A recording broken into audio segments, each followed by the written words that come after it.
Be here now.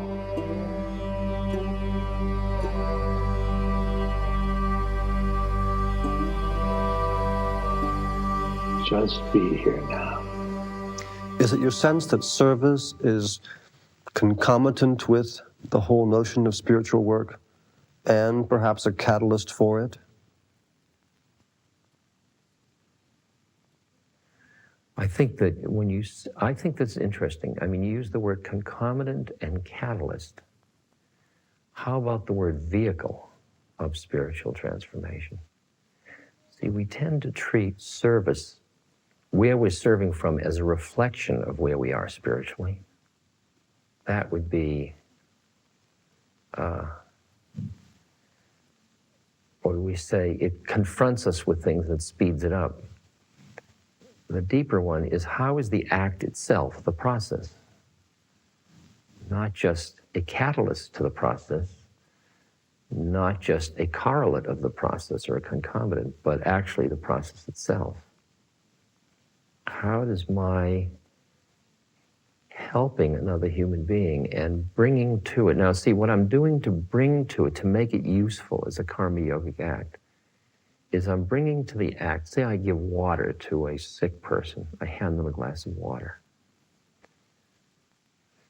So, how many levels could I hand them a glass of water from? Where is my heart in handing the glass of water? Where is my identity in the glass of water? Who am I handing the glass of water to? Who am I in the situation?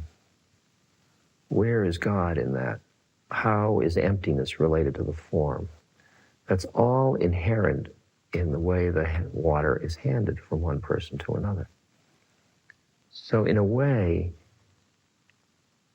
the service, saying service is handing the glass of water, is only part of what the service is. Service exists in the nature of the interaction, so that that interaction between two human beings frees everybody. It moves people towards freedom. And so in some ways, I could serve somebody in the obvious ways by handing them a glass of water. I could serve them by making love to them under certain conditions.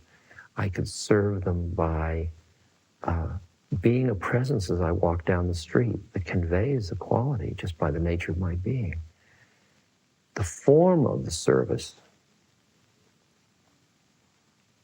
we focus so much on the form when actually we've got to really keep in mind the essence of what the service is. And service goes in both directions in the situation. That the situation is the service, it's not server and servee. It's a situation in which service occurs or liberation occurs. I'm just playing with the edge of what all this is. Because, like I did this book, How Can I Help, with Paul Gorman, and in that book, I talk about helper's prison, how you don't get caught in being a helper. I talked about how you deal with suffering, how you embrace suffering. I talk about emptiness. Talk about social action. Talk about how you deal with anger and burnout. These are all issues. I've just worked on another book that's coming out this year called Compassion in Action, trying to enunciate karma yoga better. I feel I'm just at the beginning of understanding catalyst, concomitant, practice, that the whole concept of serving is a hype, that it's the wrong concept. I don't know. I mean, I'm just hearing the edge of it. Karma yoga, or that whole process, isn't enunciated very clearly as a practice in most systems. See, that practice breaks down to witnessing, which is another practice that you use in the system. Like, I witness the level from which I'm serving. Or devotion, serving the beloved. These are different yogas, yogic paths. Witness is jnana yoga. Devotion is bhakti yoga. So what's karma yoga? Is karma yoga just the merging of those two, or is it something in and of itself? And I'm just playing with it. Is it tantra, which means working with the stuff of senses and thought? Is that what it is? Is it tantra bhakti jnana? Is when I meditate dhyan yoga and empty myself, is that part of my karma yoga, or is it separate from it? Yeah, I can see that serving my guru is part of bhakti yoga. And that when I say I am serving God through serving my guru, through serving you, I'm doing this video as an offering to my guru, which is an offering to bring me into God. Is that karma yoga or bhakti yoga? So I'm just understanding whether or not karma yoga is actually I think it's almost an error to think about trying to find a pure form, because I think every form has something else in it. But I'm just playing with those issues now. Spirituality and ecology are increasingly coming into and influencing the mainstream culture. The environmental crisis seems to call for a significant, indeed radical response, not simply from government and business leaders, but from ordinary people. And that entails a political process, whereby you've got to get people up and moving and expressing themselves in order to make a difference, in order to create pressure. I mean, everyone I speak to seems to suggest that political types respond only to pressure. And yet you seem to be suggesting that pressure is the wrong way to go. That you've got to stand with these people. You've got to affirm your oneness. You've got to be with them. And thus, perhaps, facilitate some kind of significant change. But do you really find that that's effective? No, I think it's both at the same moment. I mean, I think Gandhi is a very good example of that. Gandhi certainly put pressure on the British government, but he did it from a place that wasn't divisive, in the sense that they could interpret it that way. That was their problem, but he was not. His own consciousness wasn't. He said, I want the British must leave India, but they must leave as friends. And I think that he was aware of those two planes of reality. So I think I'm putting as much pressure as I can on Admiral Watkins and the Department of Energy in the United States. But I don't think of him as them. I think it's just this part of us that's realigning itself. And what form does that pressure take? The pressure takes form of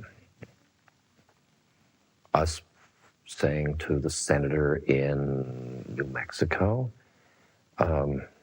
if you don't support legislation to hold safety standards above immediacy from the government's point of view to do this, this is the ad we're going to publish in the newspaper about your position, and this is how it's going to affect your re-election campaign. I mean, that's heavy, hard ball we're playing. We're hitting them where it hurts with data and with using the power that comes from organizing people. If you organize, you gain power in a social system, and when you have that power, then you use it within the domain of power. The question is where everybody is that's the user of it. So, I don't think there's any less. I feel very much like I'm playing with the world power, with stuff of power. Do you feel that method's effective, or is it even about being effective? That meaning? The method in which you both apply pressure at the same time, try to, let the guy know that you understand. I'm thinking you're using the most sophisticated judo you can. You're playing in the power arena the man understands, but you're also open the door to meet the person behind it and move into statesmanship instead of politics. And I think that's kind of optimum conditions that I can hear thus far. And you're obviously feeling yourself called to do that. Les, I think that one of the big problems I've had is my fear of power. Fear that I misuse it, fear that it would corrupt me, that it would destroy me. And I think it's something that I'm attending to. And as I feel more faith in the emptiness of worldly power, I think I'm willing to play in the domain more and more. And that's interesting. What is it that most gives you hope at this point in time?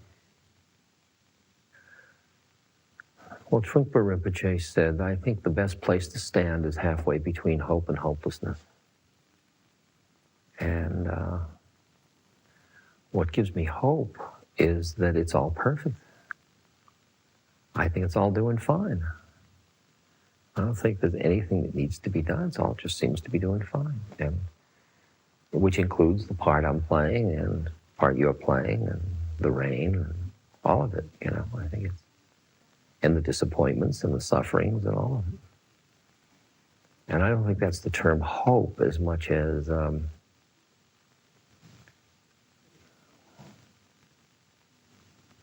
what's part of the balancing between continuing and giving up.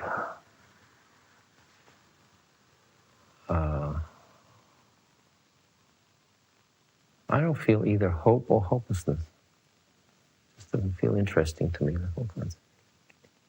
No, that's particularly because you don't have any preconceived notion about how things should be. How things should be, exactly. I'm not wise enough to know that. I don't know. I've watched so many people die where their pain was incredible. And there was part of me that says this isn't the way it should be. And then I've watched the pain beat down their ego and force surrender, and I watched something absolutely extraordinarily beautiful emerge in that being. And I saw the way the pain was like the hammer hitting on the outside of the shell that allowed the chrysalis to turn into a butterfly, to mix metaphors, you know. And I don't know that, I know that I'm not wise enough to be able to impose suffering on somebody in order to free them. But I can see the system could be. So it's more like experiencing yourself as part of a divine plan. Yeah, I would say so. I've got to be careful that the divine plan doesn't involve some dualistic thing, that there's some divine thing outside of the rocks and the trees and the rain and just the wisdom of the moment-to-moment system. I don't think it's an architect, a heavenly architect. I think the wisdom is inherent within the collective consciousness of all the way the forms manifest. So I think as you become like a tree in the intuitive way you're connected to the universe, that kind of, you're part of it all, and you really feel it, not with your intellect about it, but the actual intuitive identity. That's the tuning to the wisdom out of which the perfection of the architecture is emerging. Do you have the sense that somebody up there really does know what he, she, it is on about? Do you have the sense that there is a director?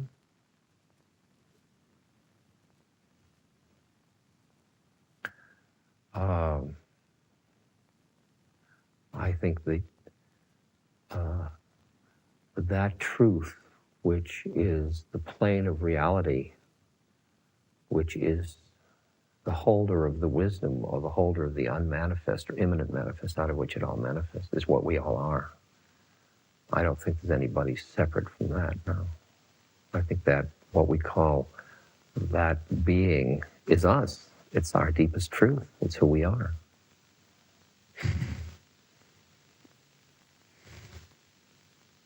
No, I don't think, I think, for example, what my guru represents is not somebody separate from me. I think what that guru represents to me is a doorway into the place where there's only one of us. Ramana Maharshi says God, guru, and self are one and the same, but those are three different methods. One of them is a dualistic method in which, you are everything, I am on my way, or I am nothing, mea culpa, whichever way you want to play that. And then slowly, the thing, you just keep because you love the being so much, you keep opening the qualities of that being, and you're slowly transforming yourself into finally merging with that being. Could be with the guru, or it could be going inwards. So the dialogue between God and you is another dialogue between your higher self and your normal waking consciousness self. That's a dialogue that ends up in the merging too. So I think seeing God within a dualistic framework is a practice. It's a method. It's a method. It's not an ultimate truth. It's a relative truth. Why do you have a guru?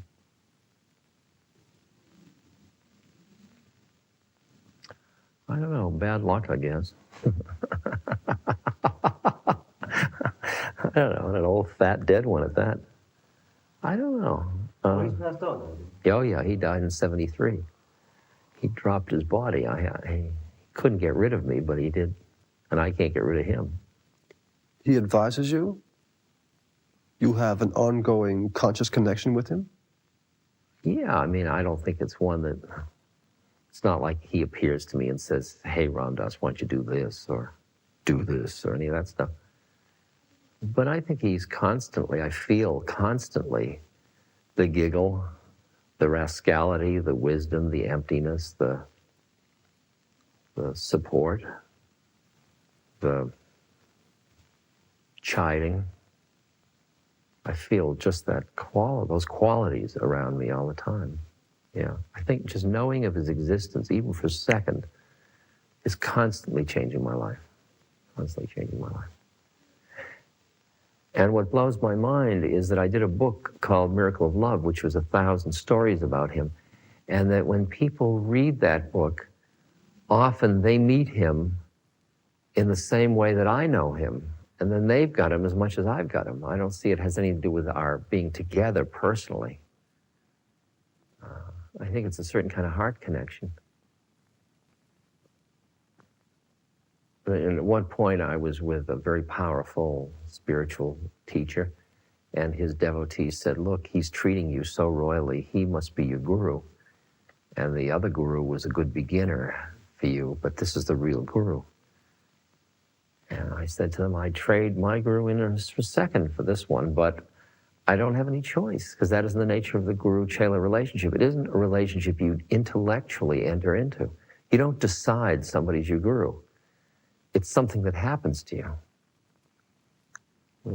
It's like you don't decide to break your leg, but when you break your leg, it's happened to you. And you can't act like you don't have a broken leg.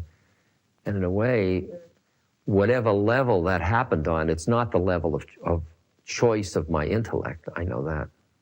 Because I certainly wasn't attracted to the method of guru.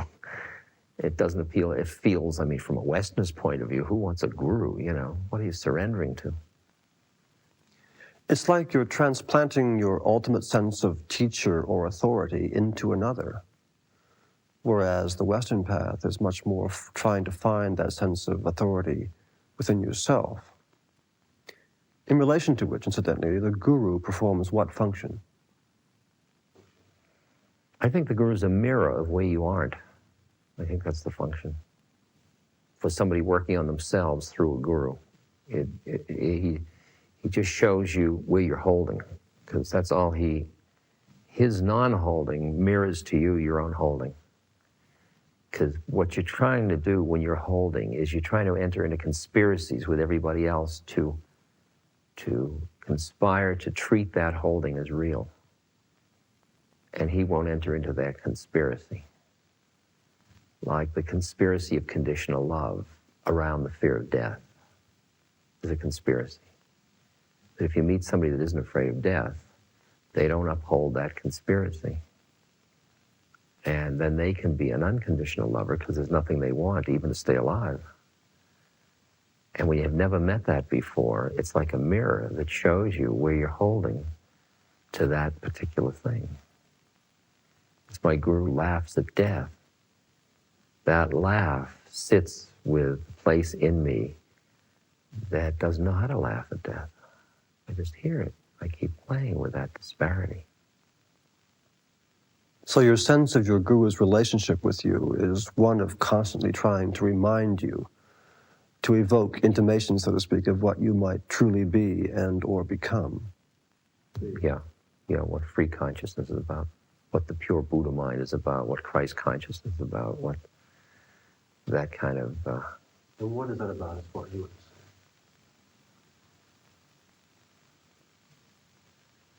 That's what I started out the interview by saying. It's the many levels of reality simultaneously.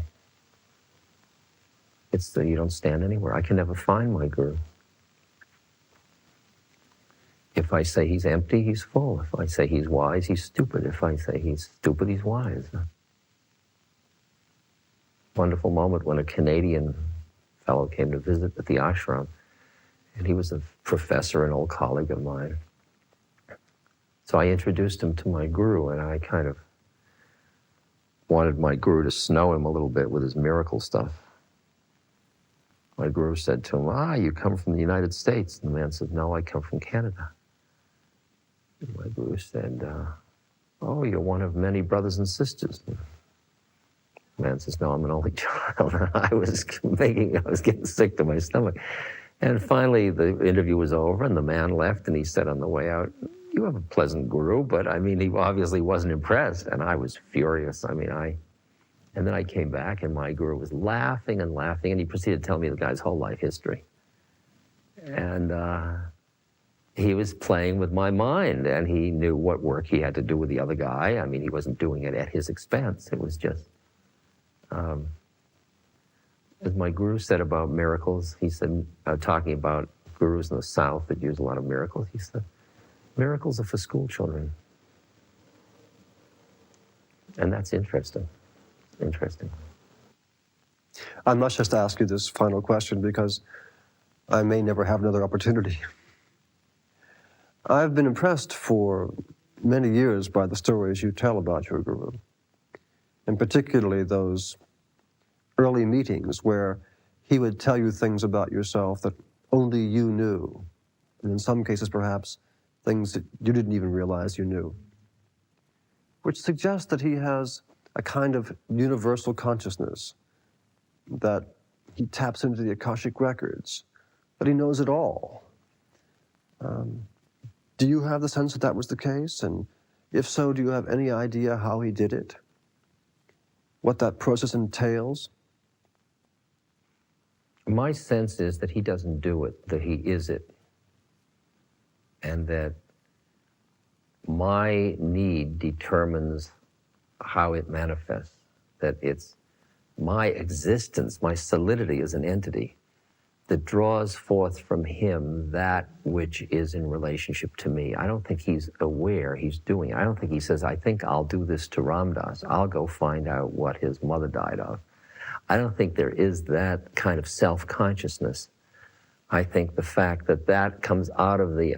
It's like when I sit with a group and they're asking questions, my job is to keep emptying, not to keep thinking, to keep emptying. So the question goes into the void. Faith in me is that out of the void will come something that will be the result of the question and the void and all of the existential situation. Out of it will come something. Now, I don't think he even thinks those thoughts. I think he's beyond that. So I think it's just the way it works. It's the way trees grow and lightning happens and rivers flow. I don't think it's, the river isn't saying, I think I'll flow downstream, and it's the same way. I don't think he's intentionally performing what we call miracles or going after things. Now and then I think there are flickers of the play of consciousness into which he says, isn't this fun? Or I think, like that. But I don't think that's just a kind of it's a whisper of consciousness. It flickers over it. I've watched him start a sentence and then he isn't there anymore. And I've watched him just sit and then start to leave until there wasn't anybody there at all except a body, and then come back. And I've watched that happen just like that. will slowly happen.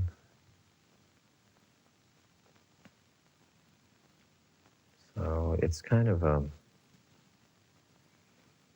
I see now that, like, people come up to me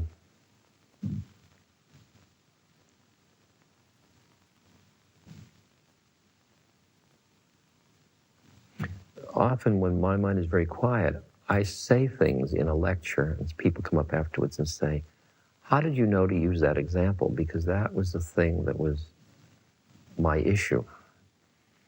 And I see that I don't know that just comes out of the nature of the way of things. Nature of the way of things. So, and I'm hoping or expecting or watching as that becomes more and more who I am. And then Maharaji and I are the same being. Yeah. Ram Dass, thank you very much. Roger, a pleasure to share your consciousness with you. Thank you. Be here now.